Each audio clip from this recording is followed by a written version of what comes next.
Do you have a cash flow problem or a stock management problem? That is the question that I have been aiming to answer over the last couple of episodes on the Resilient Retail Game Plan. And today is episode number 3 in my mini series all about stock management. Hi, it's Catherine Erdley. I am your host, as well as the founder of the Resilient Retail Club, which is my membership group and mastermind for product businesses. Go check it out at resilientretailclub.com. And so this is our, as I said, the third in our mini series all about stock management. What we talked about in episode number 193 is about the importance of having a stock plan. Then in episode number 194, we talked about how to go further than having a stock plan and understanding the ins and outs of what's actually working. And today, episode number 195, if you can believe it, of the Resilient Retail Game Plan podcast, I'm going to be talking to you about how do you actually manage your stock on an ongoing basis and what has that got to do with your cash flow? Welcome to the Resilient Retail Game Plan, a podcast for anyone wanting to start, grow, or scale a profitable creative product business with me, Catherine Erdley. The Resilient Retail Game Plan is a podcast dedicated to one thing: breaking down the concepts and tools that I've gathered from 20 years in the retail industry and showing you how you can use them in your business. This is the real nuts and bolts of running a successful product business, broken down in an easy, accessible way. This is not a podcast about learning how to make your business look good. It's the tools and techniques that will make you and your business feel good. Confidently plan, launch, and manage your products, and feel in control of your sales numbers and cash flow to help you build a resilient retail business.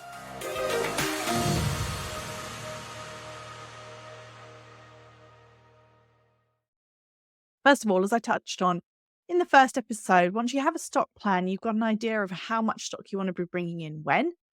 And that then helps you work out your cash flow because you can actually plot in your stock purchases ahead of time to avoid last minute surprises. And it also encourages you to stick to the plan, which is what we're going to touch on more in detail today, which means that you won't get overexcited and spend too much money on your stock when you really don't need to be doing so. It allows you to have that discipline, and that in itself is hugely beneficial when it comes to cash flow. And I've certainly seen people that I've worked with one-to-one and in my mastermind who've seen major shifts in their profitability when it comes down to something as simple as sticking to their stock plan. So what I want to really talk through today is how to make stock management an ongoing process. So we've talked about the importance of setting a plan and how to go about doing that, how to think about that. And if you haven't listened to episodes number 193, 194 yet, then I do recommend that you go check them out. But today what I want to do is talk more about making those plans and how you work with them on an ongoing basis. Because the one thing that you have to know about stock management isn't this is not a once and done type scenario. I certainly would be able, for example, to sit down and audit your stock, to be able to go through it, to be able to look at how much you've got, understand what's working, what's not working, make recommendations on how you could trim that stock back and what you should focus on going forward. That's all entirely possible. And that in itself is hugely useful and would give you a lot of direction. But the real strength of stock management comes from looking at it on an ongoing basis. So in my mind, ideally every week you could look at your stock, but the way that I work it with a lot of clients is we do one big monthly update and then we can make decisions from there. So a monthly review, let's just touch on what a monthly review should really be made up of. So when it comes to doing a monthly review, what you need to be looking at, well, several different elements. We go back to the elements of what a stock plan is. A stock plan is effectively you setting out what you expect your sales to be each month, what you expect your discount rate to be, what you ideally want your stock to close on, and how much money you have got budgeted to spend that month, or how much money you're expecting to spend that month, or what your confirmed orders are that month. So you've got your sales, your stock, your intake. That's why the tool that we use in big retailers is known as a WYSI, which stands for weekly sales and stock intake. So obviously I'm not suggesting If you can do it on a weekly basis, that's great. But for a lot of people, monthly is going to be sufficient. So maybe we should call it a MISI, monthly sales and stock intake. Anyway, the stock plan, let's just call it that. So each month, when you update it, you need to update all of the elements that I just touched on. So you need to update what you actually sold, you need to update what you actually brought in, and that will therefore help you calculate what your actual closing stock will be. And it's as simple but as powerful as that. And the reason it's both simple and powerful is that it's giving you forward vision of what the impact of the month that's just gone by is going to have on your future stock. I remember talking to somebody that I worked with for many years. She was working for a brand that I worked for, and they went into administration, were eventually bought by somebody else. And she was one of those people there till the very bitter end. And I remember her talking about the new people came in, and she was saying to them, look, because we've had to halt everything because of going into administration, we're going to run out of stock in June. And it was maybe January at the time. And then she said, the management team who came in said, that's months away. How can you know that we're going to run out of stock? And the thing is, you can preempt problems months in advance if you're keeping an eye on your actual stock plan. So, for example, let's say you have a plan and you're going to sell £100 in the month of March, and actually you sold £1,000. Now, your closing stock is going to end up being much lower than you thought it was.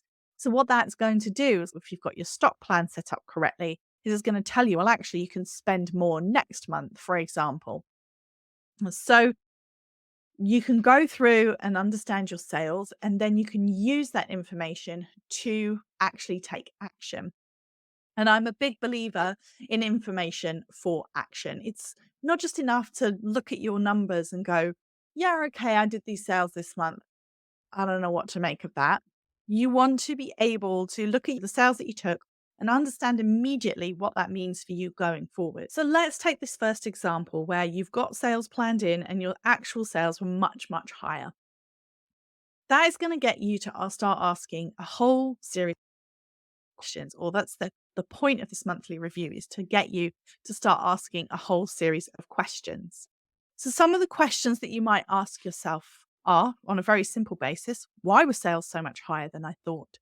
What was it that actually stimulated sales in a way that I wasn't expecting? Now, small businesses, often our sales are somewhat unpredictable. Maybe it's just that you hadn't quite factored in that Easter falling into the month of March is going to have an impact, or perhaps it's just been busier than you thought, and you can't really put your finger on why. Or maybe it's because you did some kind of new product launch, which was actually much, much better than you thought.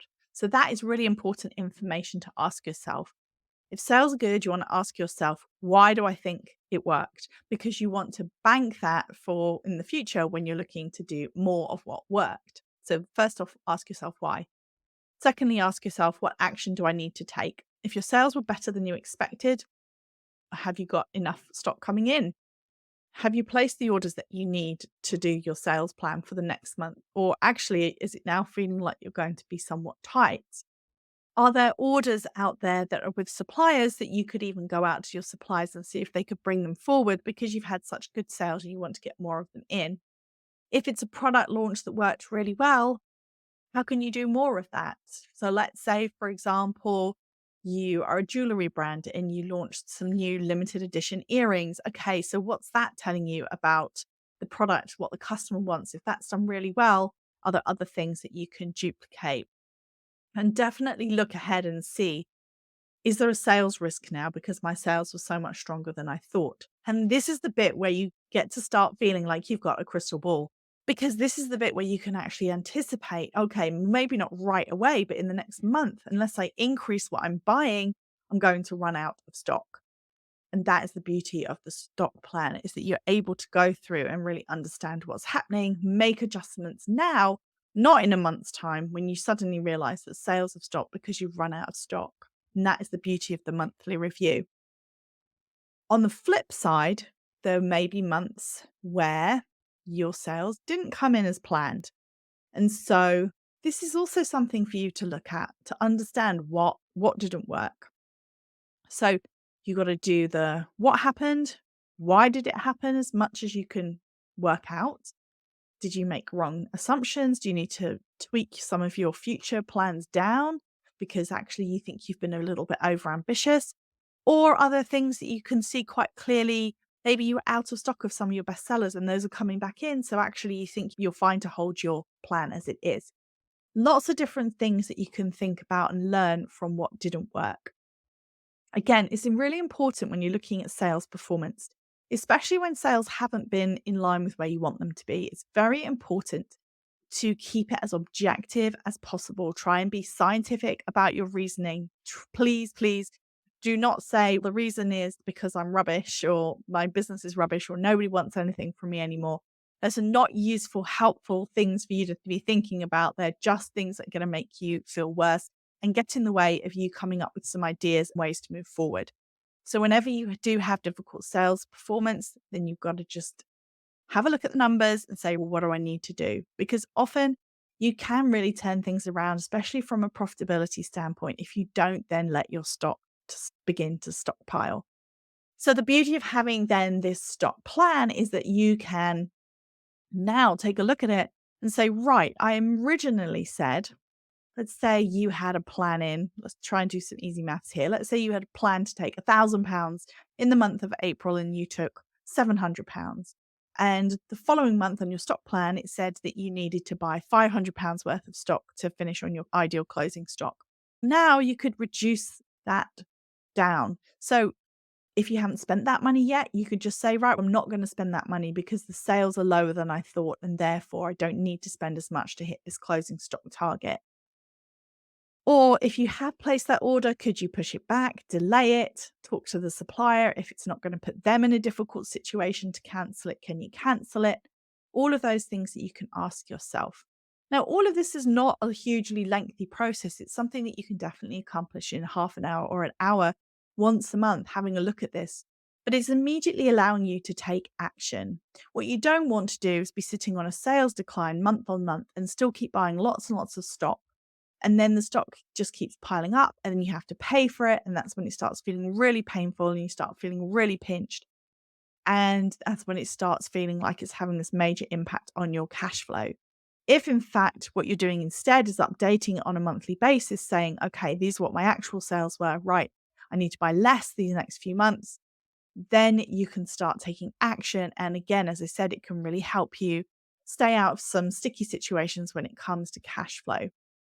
So there is so much benefit to having this monthly check-in. And whether it's sales are doing amazingly and there's things that you need to pull forward, things that you need to do more of, things that you need to increase in order of bringing more in so that you don't lose out on sales in the future, whether it's the fact that sales are declining and you need to pull back or try and dig in and understand what happened, then either way, there's still an awful lot of information for action that you're gathering from doing this monthly review. And it also allows you to do something that is known in the industry as clear as you go. And that is keeping an eye on the things that aren't moving, that aren't turning, and being aware of the fact that you may have to take discount action against them in order to clear them. And depends on you and depends on your business. This may be something that you're really reluctant to do. Even if you're really reluctant to do it, I would suggest that maybe once a year, maybe twice a year, you think about doing a stock clearance sale where you're clearing out some of this older stock. Because the other thing that you'll notice is that once you start setting yourself a ideal closing stock target on your stock plan and sticking to it, so that means sticking to it means that if you haven't done the sales, you don't buy the stock. Once it starts hitting you where it hurts, which is in not buying the things that you love to buy, not buying that shiny new stock, then you start thinking about, okay, how else can I let go of some of this trapped cash? So we talked in the last episode about every business has these areas of trapped cash. Then all of these are ways in which you can identify and be really motivated to clear through some of this older stock because now it's freeing up lovely cash for you to buy some of the lovely newness instead. So those are my 3 golden rules of management then. The first golden rule is make sure that you have a plan, and I go through that in episode 193. The second one is know what is moving the needle and know what's actually productive within that. That is what I go through in last week's episode, 194. And then the third one is keep an eye on it. Keep working on your stock on a monthly basis. So this is something that is definitely seasonal. So it will shift. Your stock requirements in January are very different from your stock requirements in October. And if you have a different peak time, then you'll have different stock needs at different times as well. So it is something that you really want to be focused on, and you really want to be taking in the information and taking action to make sure you're sticking to your goal and helping you manage your cash flow because your stock is well managed. It really goes a huge way towards managing your stock effectively if you can have a stock plan, an idea of where your stock is moving well compared to where it's not moving well, and a monthly update where you can really get to grips with how much you took versus how much you plan to take, what stock you've actually got, and what actions you want to take. So, those three things together go a huge long way towards managing your stock effectively. And managing your stock effectively also really helps you get into the driver's seat when it comes to your cash flow because you're not spending too much on stock. Plus, you've got planned out amounts that you're planning to spend each month on your stock rather than just buying what you think you need when you think you need it. It really helps you move from being reactive to being proactive and to be much more strategic and controlled in your business. And it can really help alleviate a lot of the stress that a lot of people feel when it comes to their business. They feel like it's out of control or it feels like they're on this hamster wheel where money is going out faster than it's coming in. So if all of that sounds good to you, I mentioned this in the last episode, but I am launching a new service shortly. And if you head over to the link that is in the show notes, then you're going to be able to sign up for the waitlist. Lots of people have already signed up for the waitlist. So if you're interested, then do come along and sign up. It will be a service that will effectively help you manage your stock on a monthly basis. It will be a done with you service. So if you want to DIY it, then go read Tame Your Tiger, How to Stop Your Product Business Eating You Alive, my book. Go check out the course inside the Resilient Retail Membership Club, which has got full video walkthroughs of how to create plans, how to do a monthly review, and how to update them. There's lots and lots of ways in which you can create your own stock plan and get into the point where you can manage it yourself. And if you are the kind of person who knows that you would love to have a stock plan, but you just do not have the time or the knowledge or the inclination to do it yourself, then this new service is for you. You will be able to have a monthly meeting of a stock plan that's been created for you and to understand what you need to do in your business to manage your stock and really be able to manage it more efficiently. So head over to the link in the show notes for the waitlist and you'll be the first to know about the new service. It's completely free, no obligation, but you'll be the first to know about the new launch of the new service. Thank you so much. And I'll be back next week. If you have a moment to rate and review the podcast, then please do. It makes a huge difference to getting it out there in front of more people. And of course, if you subscribe or follow, then you'll be the first to know about each new episode every Thursday morning.